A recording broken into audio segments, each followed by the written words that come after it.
Well, the director of the 1997 film Titanic, James Cameron, who is also an expert on submersibles, says there may need to be further regulation of the industry. He's been speaking to our science editor, Rebecca Morell.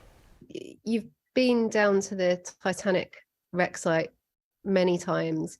I mean, you've been even deeper. You did the first solo dive to the bottom of the Mariana Trench. And you came out and saw my sub before I made that dive, and I took you through the whole process. You even sat inside it, so you kind of know what it feels like to be inside it. And that sub went to 3 times Titanic depth, quite literally, safely. I'd like to point out, you know, when people go down to a place like Titanic as let's call it a citizen explorer, right? I don't like tourists. I think somebody that's willing to spend that kind of money and do that kind of preparation and devote weeks of their life, they're a citizen explorer. If they shouldn't have to worry about the vehicle that they're in, worry about Titanic, because it's a dangerous site, you know, for entanglement and collapse. You could have a structural collapse on the sub. Yeah, it's a very dangerous site, but understand the risks, agree to those risks, but don't be in a situation where you haven't been told about the risks of the actual platform that you're diving in. There, in the 21st century, there shouldn't be any risks. We've managed to make it through 60 years, from 1960 until today, 63 years, without a fatality.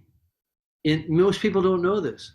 No fatalities, no major accidents in deep submergence. There were a couple of fatalities with very shallow operating subs in the late 60s, but that's longer ago than the time from, you know, the Wright brothers at Kitty Hawk to the first 747s flying. So you can imagine there's been a lot of development in between. So, you know, one of the saddest aspects of this is how preventable it really was, you know, and that to me is the greatest heartbreak of the whole thing. Well, I wanted to ask about that because, I mean, you know a lot about submersibles, having designed your own one, but safety concerns had been raised with Absolutely. And they should be raised. They should be raised because they cut corners. They used unproven experimental technology on a sub that took passengers. And to me, that's inexcusable. And they were uncertified.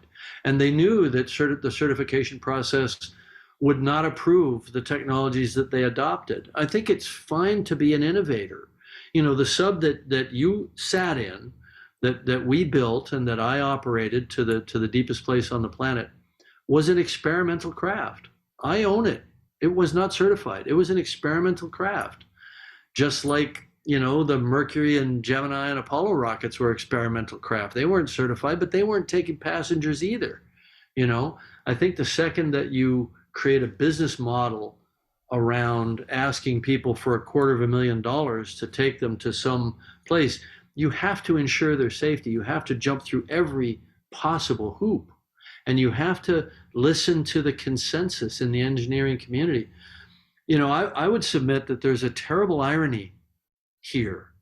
Here we have at the wreck of Titanic, we now have another wreck that is based on, unfortunately, the same principles of not heeding warnings. OceanGate were warned. They had people working internally, apparently, that basically quit. They had some of us, I wasn't involved directly, but there were some of us in the deep submergence community that got together and wrote a letter to them saying, we believe that you are going on a path to catastrophe. That's a rough quote, something like that. And we all have, you know, a concern here because it will be a setback for the deep submergence community because of this, because of the, you know, the poor, let's call it poor choices. I don't want to say reckless, but let's say poor choices that were made. Filmmaker and submersible expert James Cameron there.